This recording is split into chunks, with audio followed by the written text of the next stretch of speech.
Cookery சேனலை பார்த்து யார் வேணாலும் சமையல் பண்ணலாம். ஆனா சுவையான சமையல் பண்றது எப்படி?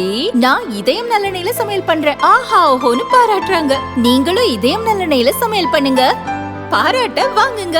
தினம் தோறும் வாங்குவே இதயம் இதயம்.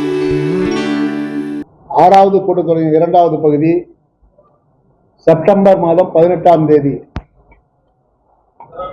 18/9/2025 வியாழக்கிழமை காலை 9:30 மணி அளவில்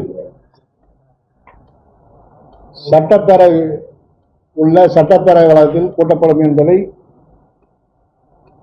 தெரிவித்துக் கொள்கிறேன்.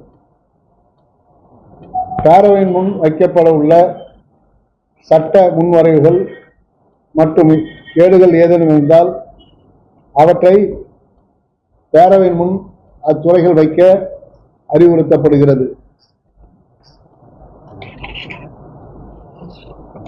இந்த கூட்டத்தொடரில் புதுச்சேரியில் வணிகம் செய்தலை எளிதாக்கும் சேவை வழங்கல் சட்ட முன்வரைவு 2025, இரண்டாவதாக 2025ஆம் ஆண்டு சரக்குகள் மற்றும் சேவைகள் வரி 2ஆம் திருத்த சட்ட முன்வரைவு ஆகிய சட்ட திருத்தங்கள் சட்டப்பேரவையில் வைக்கப்பட இருக்கிறது. ஆகிய வருகின்ற 18/9/2025 சட்டப்பேரவையுடைய 6வது 2வது கூட்டத்தொடர் கூட்டப்பட இருக்கிறது என்பதை தெரிவித்துள்ளது. சட்டமன்றத்தில் என்னென்ன முதலமைச்சர் அறிவித்த வாக்குறுதிகளும் நிதிநிலை அறிக்கையை முதல்வர் செய்த பட்ஜெட் தாக்கல் செய்த போது என்னென்ன துறைக்கு எவ்வளவு நிதி ஒதுக்கப்பட்டு அந்த செலவுகள்லாம் முழுமையாக செலவு செய்யப்படுகிறதா என்பதை உறுதிமொழி கொடுத்தல் விவாதிச்சிருக்கோம். அந்த விவாதங்களுக்கு பிறகு எவ்வளவு செலவு பண்ணியிருந்தோ சட்டப்பேரவை விவாதிக்கான வாய்ப்பு இருக்கு. அதிகாரிகள் சரியா நடைமுறைப்படுத்த மாட்டாங்கன்னு ஒரு குற்றச்சாட்டு சொன்னாங்க.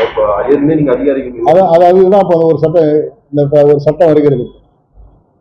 மிகவும் எளிமையாக்க யாரும் இப்ப அதிகாரிகள் கிட்ட அந்த ஃபைல் மட்டும் தாங்கிறதுக்கான வாய்ப்பு இருக்காது. தலைமைச் செயலர் பொருந்துமா? எல்லாருக்கும் எல்லா அதிகாரிக்கும் அதில் விதிமுறை வச்சிருக்காங்க.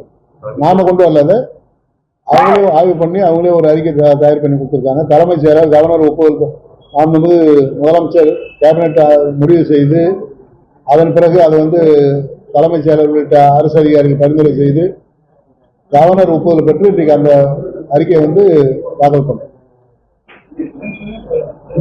அதனால அவங்க இனிமேட்டு அவங்க நிறுத்தினாலும் அதுக்கான தண்டனையை அவங்க அனுப்பிப்பாங்க.